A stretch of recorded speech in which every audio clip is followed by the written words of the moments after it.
Those riffs are intended to take you into the depths of Hades. And I actually mean that in a literal sense. You'll find out why in a second. But real quick, so yeah, you see me playing my 7-string guitar, the ESP E-II Horizon FR-7. Many of you know the saga behind me and the 7-string here, but yes, I still have it.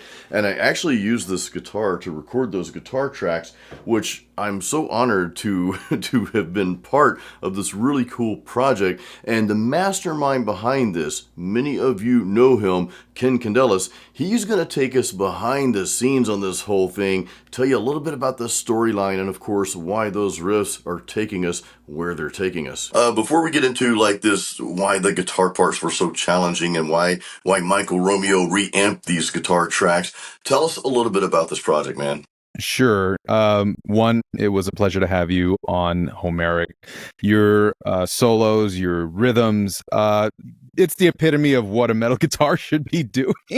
And honestly, when I started this thing, it was almost about 10 years ago.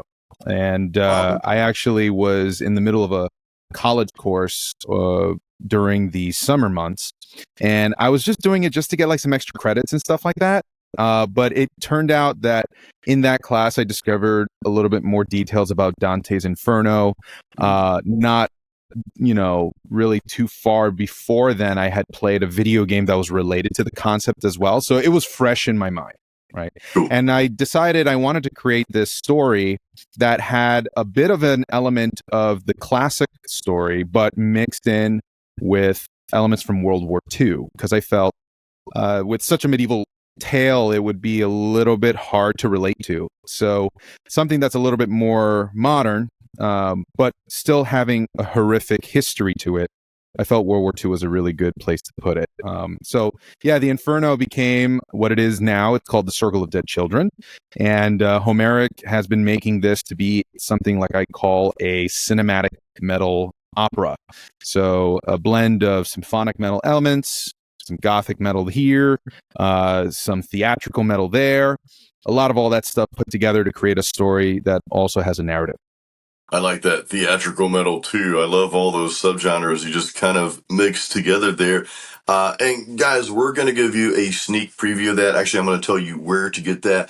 But before, I want to get into this whole recording of the guitars, because Ken, you had some guitar parts down, but you really wanted me to follow what you were doing. And what you're doing is not on guitar. I know you're a drummer by trade or by nature, however you want to say that, right? But you're really a composer when it comes down to it.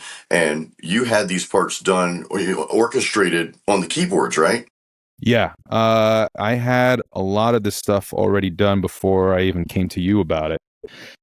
We were working, and I say we because actually Homerik used to be an entire band, but it had fallen apart by the time I actually approached Jason about this, which is a whole nother story that we can get into or not. But the entire aspect of parts were written primarily with orchestration in mind. And I kind of like to do that with my compositions. Even with my debut album of Homerik, it was very ethnic inspired. So I wrote from the concept of using the ethnicity of the music first, then I would put in the metal to that. So this was very natural for me to already work with things like strings, percussion, brass, and emphasize those parts already. And when I went to Spin Studios, it was in Long Island City. I'm in New York, so for those of you who know Jason lives in Florida. So we're very far apart. And I did my drum session in so Long Island City, New York, and that was pre-made by the time Jason got a hold of this project. And so when you happened to come on board, I had some rough recordings of my previous members' guitars, and we decided to scrap them and go with something new, and you brought a fresh take to that. And that's what made it so challenging. Fun, but really challenging. Most of us guitar players, when we're thinking of writing our own riffs, well, we're writing the riffs and we're not orchestrating them on the keys or anything like that. We start out with a guitar riff. Well, this was completely the opposite. I don't want to say that you wrote this without guitars in mind. I know that's not the case, but as you stated, Ken, the orchestration, the composition, right? That was the most important element, or elements, I should say, because there are multiple layers. Now there was a bass track, so that helped me quite a bit. But yeah, this made it challenging. And then there's the fact that when you're composing, you're probably not so much thinking about putting it in a specific key to cater to a guitar player, right? You're more in line thinking of what we always say, what's truly best for the song. Like what's gonna like capture this experience, this journey that I want to take my audience along with. So guys, that made it, I mean, again, fun, but ultra challenging. It really stretched me, man. It really stretched my own abilities. And it's good to push yourselves now and then, man. It's like if you're squatting 300 pounds, well, for one, 310, 315, right? You just keep pushing yourself and you find that, hey, I can actually do this. So it was really, it was really a pleasure to work on that. Confidence booster for me as well. And hey, Nice. I'd do it all over again, man. Now, I want to talk briefly. So, how I recorded these tracks, guys. I recorded this using plugins. I knew Ken probably didn't want to use plugins on this, but just for my own experience in the studio, we use the plugin, we get the sound. I think I was using Positive Grid's Bias FX or something like that. But as you know, with plugins, I can give you the stems without the plugin in it, which is how I did this. So you took those and you had them reamped by a very well-known and amazing, accomplished guitarist and musician. Yeah, Michael Romeo. That's what you're talking about, right? Yeah, dude. Yeah. Yeah. So, fun fact. So, actually, I met Mike through a friend of mine, his guitar technician, Bill Ahern, really good friend. I was on tour with Bill for a while, and Bill knew that I was doing Homerik. He loved the stuff that I was doing. He said, "Dude, you gotta meet Mike, man. He's gonna be so cool for you." I'm like, "Yeah, okay, cool." And I'm like thinking, sure, it's probably not gonna happen, but I love the idea that you might want to do that. But it actually did, and Mike actually was super, super cool. Me and my former guitarist actually went over to his place, his actual studio. Walking through the doors, it's actually in his basement, and you can see that he is a total lover of Star Wars. I mean, like, Oh, wow. it's like walking into the Death Star in his studio. It's very cool. That is cool, man.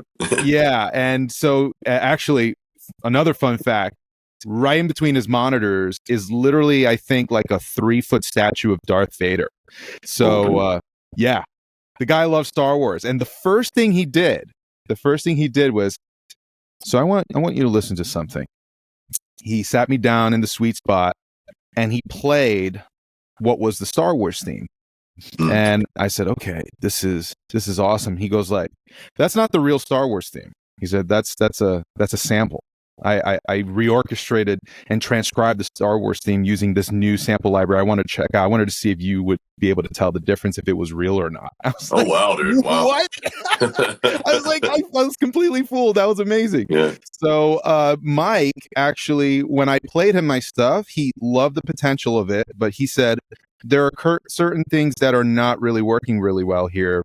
And he actually gave me a lot of really good feedback and critique about my orchestration. And actually, that's where a lot of the stuff where I took an entire year to reorchestrate my entire album, because, there's just so many things to do with life, right? But while reorchestrating, I took into consideration a lot of the things he had mentioned. Now, if I recall correctly, I believe you had already recorded to the old orchestration. So by the time I made the new orchestration, I was able to blend it better with your existing guitar tracks. So yes, the tracks that you sent me, I was, to say I was fanboying over Michael Romeo was an understatement. The guy gave me a signed copy of his stuff and whatnot. It was really cool. Very nice guy. But by the time I was able to work with your tones, I actually just hit Mike up again and I just said, hey, like to hire you to maybe help me out with the guitar tones, because you know how they fit best with orchestras. And I think he used an ENGL amplifier to do that. I believe so. Yeah. So you just reamped it. Okay. Yeah, he reamped it. He adjusted some of the levels to be appropriately matched, and Perfect, then perfect. yeah, it was fantastic. A super smooth experience. Mike's a great guy, and he's a good friend. That's awesome. And by the way, guys, I recorded, most of you already know this, but I recorded 2 rhythm tracks, which I always record 2 rhythms and really only 2 rhythms. And I hard pan each one of those.